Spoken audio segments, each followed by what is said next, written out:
ভাতের হাঁড়ি নিয়ে চলে আসছে, সঞ্জয় ভাত খাবে। ঠান্ডার মধ্যে 2-3 বার চান হয়ে গেছে ভাত খাওয়ার জন্য, আর এই দেখুন ভাতের হাঁড়ি নিয়ে চলে এসছে। ফোন পড়ে যাবে, ফোন পড়ে যাবে, ফোন পড়ে যাবে। দুপুরে আমি রান্না করেছি, আপনাদেরকে একটু দেখিয়ে দিই। এটা ধনেপাতা বাটা, দেশি ধনেপাতা, আমার দিদি এসেছিল নিয়ে এসছে, সেই দেশি ধনেপাতা বাটা করেছি। আর এই যে বিট গাজর ভাজা, বিট গাজর ভাজা করেছে, লেবু কেটে রেখেছি। আর এটা হাঁসের ডিম, হাঁসের ডিম রান্না করেছি, হাঁসের ডিমের ঝোল। তো সঞ্জয় ভাত খাবে, এই যে রেডি। দাঁড়া, আমি দেবো বলেছি কিন্তু। একা একা ভাত বেড়ে নিচ্ছে সঞ্জয়, আজকে একা একা ভাত বেড়ে খাবে। হাঁড়িটা যেন নিচে পড়ে না যায়। এই দেখুন একা একা ভাত বেড়ে নিচ্ছে। গামছা ছড়া, দেখেছেন কিভাবে একা একা ভাত বাড়ছে।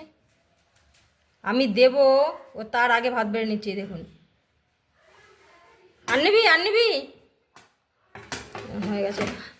এই দেখুন, এবার এ ধনেপাতা বাটা খাবি? দেবো ধনেপাতা বাটা, দেবো? দেখি একটু খাই কিনা। দেবো না, এটা খাবে না। দাঁড়া দাঁড়া দাঁড়া, বিট গাজর ভাজাটা খাবে, এটা দেবো। দেখুন একা একা ভাত বেড়ে নিয়ে একটু বিট গাজর ভাজা নিয়ে বারান্দায় চলে এসছে খেতে। আর ডিম খাবি না সঞ্জয়?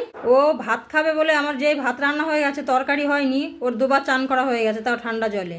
বাথরুমে গেছে, হুড়মুড় করে ঠান্ডা জলে চান করে নিয়েছে 2বার করে। আমরা ঠান্ডায় 1বার চান করতে পারছি না, ওর 2বার চান করে নিয়েছে। ও তো বারান্দায় চলে গেল ভাত নিয়ে, তোর বারান্দাতেই আমি ডিমের ঝোলটা দিয়ে আসি, ওখানে বসেই খেয়ে নিই। আজকে হাঁসের ডিম রান্না করেছি। আমরা শীতের মধ্যে একটু হাঁসের ডিমটা বেশি খাই, গরম পড়লে আর খাই নে, তো শীতের মধ্যে একটু হাঁসের ডিমটা পছন্দ করে সবাই। বিট গাজর ভাজাটা খুব ভালো খায়, বিট গাজরটা নিয়ে চলে গেছে।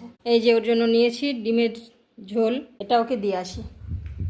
এখানে বসবি কি চলে গেছে, ওর জল টল সব আমার ওখানে দিয়ে আসতে হবে। এই ডিমের ঝোল নে, নে ডিম দিয়ে মেখে নে। তো জলটা নিয়ে আসিনি, গলায় না বাদাই, জলটা ওখানে ভরে রেখেছি, ও তো চলে এসছে এখানে। এবার ভাতটা মেখে নে। ওই দেখুন ডিম দিয়ে মাখবে না, শুকনো শুকনো ভাত নিয়ে খেয়ে নিচ্ছে। ঝোলটা দিয়ে ভাতটা মাখ সঞ্জয়, ভালো করে মাখ ঝোলটা। আলুটা নিয়ে আয়, গরম আছে। কিভাবে মাখছে তাই দেখুন, আর মাখাটা দেখুন কিভাবে ভাত মাখছে তাই দেখুন।